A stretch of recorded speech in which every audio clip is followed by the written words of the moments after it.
Olá para você, seja muito bem-vindo. É hora do nosso bate-papo, nossa entrevista com o presidente da Alego, deputado Lissauer Vieira.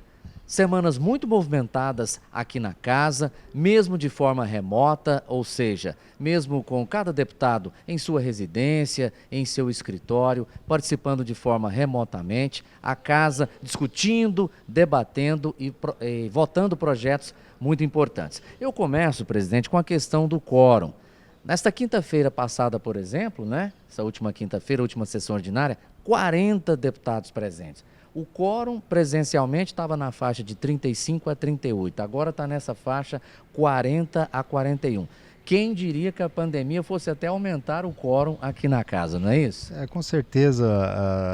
Primeiramente, cumprimentar a todos os telespectadores da TV Alego e dizer que a gente tem visto a participação muito efetiva dos deputados nessa pandemia e nas sessões remotas, que é uma nova ferramenta que nós estamos trabalhando, mas graças a Deus estamos tendo uma produtividade alta com a participação dos deputados.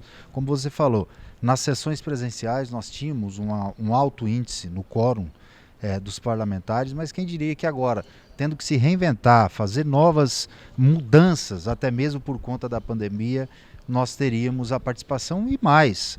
É uma ferramenta nova que nós estamos aprendendo a trabalhar, mas os deputados conseguiram tirar de letra, estamos votando tudo com segurança jurídica, com um regimento perfeitamente regulamentado, votando com votação nominal no painel, que aqui no plenário nem todas as matérias eram votadas com votação nominal, agora são votação nominal, fica tudo registrado no sistema do placar eletrônico, então da forma mais segura possível, dentro do regimento interno, com as comissões funcionando, com as votações em primeiro e segundo turno de votação, com pedido de vistas, enfim, é uma nova forma, é a forma de nós nos reinventarmos e dar andamento nos processos importantes para o estado de Goiás. É interessante que quem está nos assistindo agora pode pensar assim: ah, Murilo, mas é obrigação do deputado participar das sessões. E o é mesmo.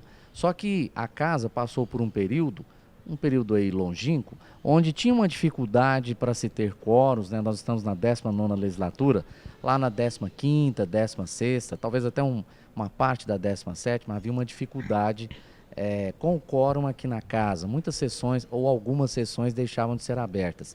Isso mostra também o compromisso do parlamentar, o compromisso dessa gestão que, já que se prega autonomia e independência, o deputado precisa participar mais também, né? Sem dúvida, precisa participar, é de obrigação do deputado participar, mas essa 19ª legislatura nós podemos falar que os parlamentares estão extremamente participativos, discutindo matérias, encaminhando deliberações, votando com a sua autonomia, com a independência de cada um, mas participando ativamente dos processos que chegam até aqui à casa. Bom, vamos falar de projetos aprovados recentemente pela Alego, O Pro Goiás, por exemplo, que é um programa alternativo, não é obrigatório aos empresários. O projeto estava tramitando aqui na casa desde o ano passado, houve algumas dissidências entre poderes, entre a classe empresarial e agora finalmente chegou-se a um acordo, é uma alternativa, ninguém é obrigado a deixar o fomentar ou produzir, mas agora tem a alternativa do Pro Goiás, um programa de incentivo fiscal que neste momento de pandemia é a casa e o Poder Legislativo também contribuindo na geração de empregos. Não temos dúvida disso e é importante nós falarmos para toda a população. Essa matéria chegou aqui em dezembro do ano passado para ser votada, encaminhada pelo governo, mas ela havia alguma discordância, alguns pontos que não estavam deliberados com concordância do setor produtivo. Então eu encaminhei isso ao governador, a nossa preocupação, pedi a ele que nós pudéssemos retirá-lo de pauta, não retirar, mas deixar ele em stand-by até que se desse um diálogo com o setor produtivo.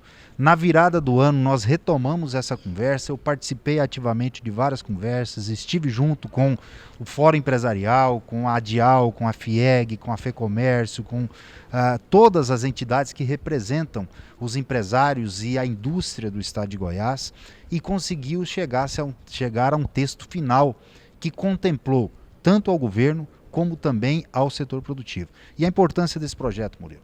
Antes se demorava, com o fomentar e o produzir, em torno de 12 meses até 18 meses para se conseguir um incentivo fiscal.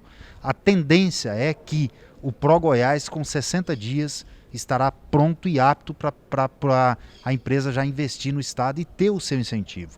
E algumas outras questões que são realmente atrativas, não é obrigatório, como você falou, mas nós temos quase que convicção, conversando com empresários, que a maioria das empresas do estado de Goiás estarão migrando do Fomentar e do Produzir para o ProGoiás. E falando mais, a segurança jurídica que esse projeto dá, tanto para o empresário, como também para o governo do estado. Então, isso é importante, é uma matéria fundamental nesse momento de crise, onde nós teremos um projeto ousado, um projeto desburocratizado para investir e atrair mais investimentos para o nosso estado de Goiás. Essa é uma reivindicação de quase todo empresário. Não vou falar de todos, mas de praticamente de todos. Normalmente a classe empresarial reclama muito da burocracia no sistema público e me parece que com o ProGoiás vai desburocratizar bastante. Totalmente, isso é mais um marco dessa atual legislatura que aprovou, não em tempo recorde, porque a matéria estava aqui desde dezembro do ano passado, mas a Assembleia foi fundamental. Por quê? Porque nós soubemos pisar no freio na hora certa, abrir o diálogo com o setor para aperfeiçoar o projeto, que já era bom, mas aperfeiçoando ele para ter uma viabilidade e ter o acesso dos empresários para eles poderem migrar ao programa. Então tenho certeza que será uma migração maciça, mesmo não sendo obrigatório, os empresários vão preferir o ProGoiás porque ele é mais atrativo.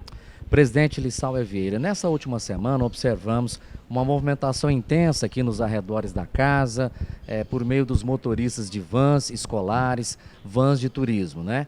Essa preocupação do transporte sempre foi muito peculiar.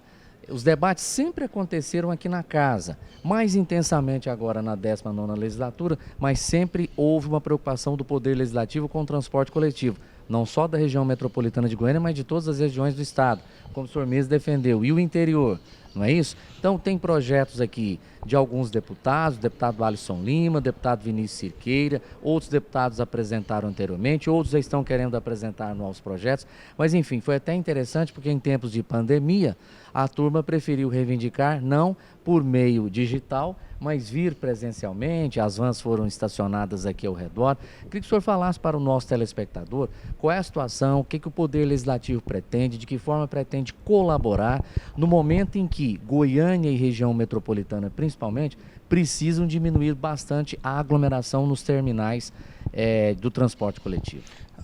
Todos os deputados estão sensibilizados com a categoria do transporte escolar no estado de Goiás e com outras classes de atividades econômicas que estão passando por problemas gravíssimos financeiros nesse momento. O deputado Alisson Lima, o deputado Vinícius Cirqueira, apresentou uma matéria, o deputado Alisson Lima, nesse caso do transporte escolar. Nós sabemos da boa intenção, vamos dizer, da angústia desse pessoal que trabalha no transporte escolar, mas nós temos que ter a coerência e a calma para votar matérias aqui, que elas tenham a condição de ser matérias regimentalmente legais. Tem que ser perfeitas, né? Não tem jeito. Nós votamos hoje 225 pareceres da Comissão de Constituição e Justiça encaminhando para a comissão pertinente. Verdade. Então, você vê todas as matérias que estão sendo encaminhadas para a comissão pertinente. Essa é uma matéria que tem que ser encaminhada para a comissão pertinente. Houve uma falha na votação dela na CCJ, até mesmo pela angústia do deputado em votar. E é uma matéria que contempla o transporte escolar urbano da região metropolitana de Goiânia. É uma matéria que contempla somente os que trabalham aqui em Goiânia, na região metropolitana. Mas ela deixa aberto, por exemplo, se o dono da van lá de Brasília quiser vir aqui atuar. Então, isso também tem que ser ajustado. Tem que haver uma proteção, discutindo com os deputados, e agora ela está sendo encaminhada na comissão mista, está sendo discutida na comissão mista, para ser, primeiro, passar pelos trâmites regimentais legais e para ser uma matéria constitucionalmente possível de ser executada. Perante isso, desde ontem eu tenho conversado com a OCB, que é a Organização das Cooperativas de Goiás, do Brasil, aqui no estado de Goiás, né? Conversei com a DIAL, conversei com o Fórum Empresarial e também com o governador do estado. O governador também está sensibilizado com todo esse problema, disponibilizou a Goiás Fomento para poder fazer linhas de crédito com taxas de juros baixíssimas, de 0,35% até 0,50%, 0,5% ao mês, com carência de um ano, em até 60 meses para pagar, tanto para CNPJ como para CPF. Então tem o MEI, que é o microempreendedor individual, e tem aquele que tem CPF. Porque lá no interior do estado, o transportador escolar ele não tem a possibilidade de fazer o transporte, porque não existe transporte público nas cidades pequenas. Então nós precisamos nos preocupar com eles também. O governador se dispôs a ajudar, e nós estamos trabalhando isso junto com a OACB, através de cestas básicas, para dar suporte a essas famílias. Então nós estamos tentando achar uma saída digna para essas pessoas. De nada adianta nós aprovarmos uma matéria e ela amanhã tem que ser vetada pelo governador, ou às vezes amanhã ela ter que cair na justiça através de uma liminar. O nosso trabalho, o nosso intuito é fazer com que ela saia daqui redonda, mas que nós possamos, de uma forma coerente, discutir, dialogar com a categoria e encontrar uma solução plausível, que nesse momento de crise, nós sabemos que todos estão sofrendo, mas nós precisamos dar o encaminhamento de uma solução que possa pelo menos amenizar o problema que está sendo vivido hoje. Presidente Lissauer Vieira, um assunto importante também que interfere no cotidiano das casas legislativas de todo o país são as eleições municipais, né? Elas estão marcadas para o dia 4 de outubro, mas já há uma movimentação no Congresso Nacional, tanto por parte da Câmara dos Deputados como por parte do Senado, de adiamento dessas eleições. Alguns defendem que o primeiro turno seja realizado lá no último domingo de novembro, outros defendem que seja no primeiro domingo de dezembro, alguns já falam até que essa eleição possa ficar para o mês de janeiro de 2021. Queria saber qual o seu pensamento, o pensamento da Alego em relação às eleições municipais. Eu acho que não tem clima para nós termos eleições agora em outubro. Talvez em outubro ainda nós vamos estar vivendo um momento muito delicado com relação à pandemia. Espero que não. Espero que nós possamos sair disso logo. Mas os prognósticos e as notícias que nós temos, elas não são animadoras nesse momento. Então, a Câmara Federal com o Senado montou uma comissão para discutir isso. Só quem pode deliberar é o Congresso Nacional. Então, eles vão discutir. Na minha opinião, essa eleição será prorrogada o primeiro turno para o final de novembro, por volta do dia 22 de novembro, que é o domingo, e o segundo turno para o começo de dezembro, que seria dia 6 de dezembro. Isso é uma opinião que eu tenho, que eu acho que poderá ser possível deliberado dessa forma lá no Congresso Nacional. Mas temos que aguardar. Não vejo clima para ter eleição em outubro, mas também não vejo possibilidade de ser em janeiro, porque aí teria que prorrogar o mandato dos vereadores e prefeitos, e isso é inconstitucional. Então eu acho que realmente ela vai ser feita as eleições no final de novembro e no começo de dezembro. E qual tipo de interferência que essa alteração pode ter aqui no Legislativo? Acredito que não, né? Os quóruns estão aí altos, né? Não, normal. Eu acho que os deputados nesse período, até mesmo nós estamos impedidos de fazer reuniões com um grande número de pessoas, que é de praxe. É uma questão de saúde, né? Inclusive agora, né? E era de costume dos processos políticos, né? Então eu acho que está transcorrendo tudo perto da sua normalidade, que eu falo, aqui no parlamento, e a mudança de data da eleição não deve interferir muito na questão dos trabalhos parlamentares. Presidente, algo que eu não lhe perguntei? Você sempre pergunta tudo, estamos sempre à disposição, mas encerrando aqui, eu quero desejar um bom final de semana a todos os nossos telespectadores, e semana que vem estamos aqui novamente para trabalhar e votar matérias de interesse da população de Goiás. Muito obrigado, presidente. Um abraço a todos vocês.